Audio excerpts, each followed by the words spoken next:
Hey, welcome to the Boomer Consumer Channel and coffee break. So grab your favorite beverage, coffee, iced tea, soda, whatever, and let's talk a little bit about physical media. Hey, thanks so much for joining me today. If you're not a subscriber to the channel, please hit that subscribe button. It means a lot. And I got to tell you, we do these coffee break videos and post them every Wednesday at 3 p.m. Eastern Time. And since I started doing that, my channel's really taken off, and it's all because of you good folks that take the time of your day to watch one of these videos. So thank you from the bottom of my heart. Now, on to the topic, which is streaming can't replace physical media. So not too long ago, I made a video talking about how some of the younger generation, not all, but some, felt that our precious hi-fi gear would become fodder for the landfill. There's more than a few comments that suggested that streaming audio or streaming music is the only way to go, and you don't need any of this other nonsense like record collections, CD collections, the stacks of all the audio gear, all the components. You don't need any of that stuff. Just a good little quality streamer and some powered speakers, and you are in business. And it's cheap, only 13 bucks a month. And for, you know what, for some people, it's true. That is the only way to fly is to, well, because of various reasons, whether it's financial reasons, lack of space, convenience, whatever, streaming is the best option for them. But some of them are still trying to profitize or suggest to others to get rid of all your hi-fi gear and just go with streaming. That's all you need. And I say poppycock to that, and I made this video after doing some research and giving a lot of thought as to why physical media cannot, or streaming cannot replace physical media. So let's start with the very first reason, which is the audio quality. Quite frankly, there are a lot of great streaming options out there with super high quality. We're talking, 24-bit, 192 kilohertz streaming, high res, in other words. Does it sound better than CD? Not a lot of times, not to my ear. In fact, sometimes streaming doesn't sound as I'm talking high res here. It doesn't even sound quite as good as a CD. But that's maybe a topic for another time. There are other formats such as SACDs. There's DVD audio. These can be clearly superior formats. DSD, definitely a superior format. Now, in my opinion, the best format for music is how it was recorded to begin with. If it was recorded to tape, well, then a real tape is going to give you the absolute best sound. So that's just my opinion, and I know there's going to be keyboard warriors out there. Can't wait to attack this video. If you do, do so in a civil manner. Okay, let's just talk a little bit about ownership and things like permanence. Well, what am I talking about there when I say permanence? Well, if you take care of your physical record collection, and whether it's CD, vinyl, whatever, they can last for decades and decades and decades, on and on and on.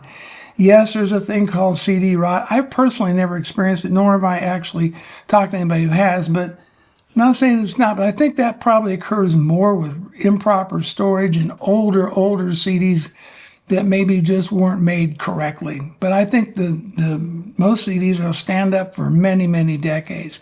So that's part of it. But the thing is, when you buy a CD, when you buy a vinyl record, you own that copy. When you buy digital media, you're getting a license to listen to that music up until maybe the streaming service just pulls it out, or they could go out of business. There's a lot of things that could happen. I know, for example, on some stuff from Amazon, if you try to record it, make a digital copy of a digital download you did, DRM or digital rights management will stop you from doing that. If you buy your own physical media, it's like this. You own that copy as yours to use, your license to use it for as long as you have that CD or vinyl album. You can buy, sell, or trade those CDs and vinyl albums.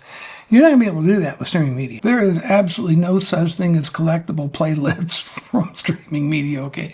You're never going to be able to sell it, horse trade it, whatever. It's just not going to happen. No, collectability in physical media includes things you're not going to ever get with streaming. You're going to get the liner notes, you might get posters, bonus material, on and on and on. You're never going to get that with physical streaming at all. You're never going to get limited editions, maybe signed by the musicians themselves. if you're just doing streaming only. And finally, you just have that tactile, that feeling of that jewel case or that album cover in your hand. And I tell you, in my opinion, nothing beats that sensation of just knowing that's yours and you can hold on to it, you can put it up, you can look at it whenever you like. So let's talk about being in control. You're basically in control in a couple different ways. One, when you use streaming music, you're not being followed, tracked, analyzed by some algorithm out there, okay? You've got total privacy when you play your own CD. You pop it in, play it. No one's tracking that.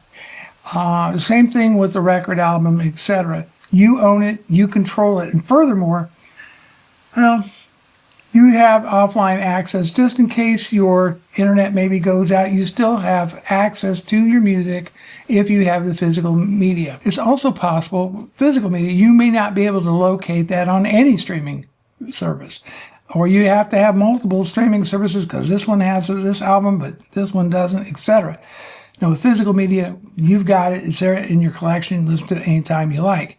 You're not at the mercy, again, of any kind of algorithms or record labels or whatever, pulling music from your streaming services. Also, there's alternate versions of physical media, different tracks, different arrangements, remasters, all this kind of thing is available on physical format. So yeah, some of that music, it might be available on CD, cassette, vinyl, but it ain't available on streaming. Now, here's another reason. I know you probably heard some of these before, but this is my take.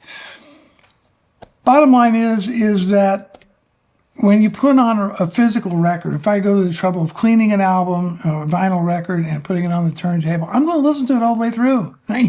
You betcha, I'm going to do that. If I put a CD in my CD player, more likely I'm going to listen to the album all the way through. Yeah, I can skip tracks and all that, but that's, I think for the most part, especially with vinyl, you're going to listen to it pretty much all the way through. You're just not going to drop the needle, hear one track and then go back and get another and put it in this album cover. And you're not going to do that. Well, most people would, at any rate. Also, let's just talk a little bit and this video is not about the particular format to collect because that's a different video for a different time.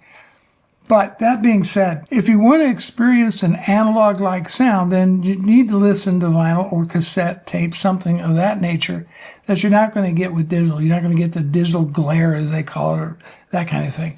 You're going to get analog the way that it was mastered for. See, the best format for any music, in my opinion, and I think this is true, is to play it back on the same type of gear that it was made for. For example, if a record was recorded all analog from tape going to a lacquer master onto vinyl mothers and then stamped out, then listening to that record, the best format, it was recorded on tape, then would be a reel-to-reel. Then second best would be vinyl, for example. Let's just talk briefly about resale value. You can't resell your come on, you're going to sell your playlist to nobody, right? It's rental. It's rental music is what it is. Quit paying, it all goes away.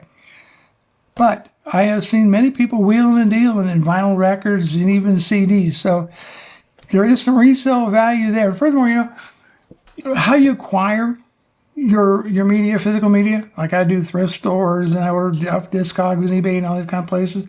I'm actually helping support the people that's selling those. Actually putting some money in their pocket. With streaming, all right, let's just, artists do get now buying used media. I understand artists isn't making any money if you buy a used CD or used on record, but with streaming, come on, how many streams do they have to have? They make like 0.003 cents per stream. I mean, you have thousands and thousands and thousands of streams just in order to make enough money to the equivalent of you buying one new CD from that artist, as far as support goes.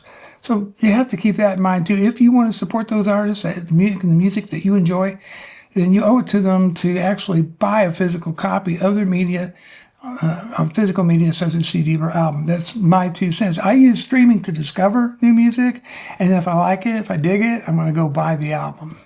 There's when you have your own library. Now, for example, I have a Plex server set up on a Mac Mini and external hard drives, data, storing the ALAC files. That's what I do. And then I stream with Plex Amp to all my devices, and it sounds glorious. I mean, I'm getting like a bit perfect copy across the board. I'm not locked in to, I do use Apple Music, and I just signed up for Qobuz. I'm not locked into anything when it comes to my own physical media, but I am, each month I'm going to get a bill from those companies. Now, of course, I can drop them, but we go back to the issue. All those playlists I spent time putting together, all gone. Fairy dust, up in the air. Okay, let's just talk about sound quality for a little bit. Streaming media works great if you got good bandwidth and everything's going great with your internet, but if you start running into internet problems, you start getting latency, buffering, all that kind of thing, you're not going to get that with physical media. Put it on, play it, you're done, you listen. That's always a possibility. I know here in my hometown, I can just count on a multi-hour length downtime on the internet at least once a month. I can just count on it, just like clockwork, but that's okay. My Wi-Fi is still working, and we listen to our music from our own Plex server, so we're good to go there. And, of course, I don't pay a monthly fee for it. Now, I made that video talking about fodder for landfill and your hi-fi gear. Well, guess what? I don't have to deal with data tracking or being part of some algo. I don't have to. I don't have to worry about what I'm doing on my music listening habits being tracked on the internet. Don't have to worry about that at all, as long as I'm using my own physical media. And of course, we all know about, the liner notes and all that kind of stuff. Physical albums, like I said, they typically have detailed liner notes and maybe the credits. I like to know who's playing in the band and learn a little bit about them. It just gives you more appreciation for the music that you're listening to. How about this? How about there's room for some customization there? For example, I can't really customize too much what's coming from a streaming service, right? I mean, yeah, I can use equalization in the Wii-map and all that kind of stuff, but here's the thing. Say if I'm doing a vinyl record, I can switch the cartridges out and get a slightly different sound. I can change the stylus, get a slightly different sound. I can change the phono preamp and maybe get a slightly different sound. Streaming is what it is. Yep, like a box of chocolate. Never know what you're going to get. And this is the last thing I can think of, but there's a thing, you call it digital fragility, but essentially streaming libraries can be lost if your account is hacked or some reason gets closed. It's just lost. So having physical media it's kind of like a form of backup insurance. Personally, I think it's a enjoyable experience shopping around, looking for good deals on CDs and records. It's a lot of fun, and it doesn't have to cost an arm and a leg. There are those out there that push for high-end gear and $500,000 turntables. You don't have to spend near that amount. $600, $1,000, $1,500, get a nice little turntable with everything included, and off you go, and it sounds absolutely wonderful. That is it. Those are just some of the reasons that I'm putting out there to collect physical media, and streaming is not the end-all to be-all, right? For some people, absolutely, but you can't really convince too many people, I think, that streaming should be your only option going forward. That's it. Bruce Naylor, the Boomer Consumer. Thanks so much for watching. I'll see you in next week's coffee break. Take care. Bye. Peace.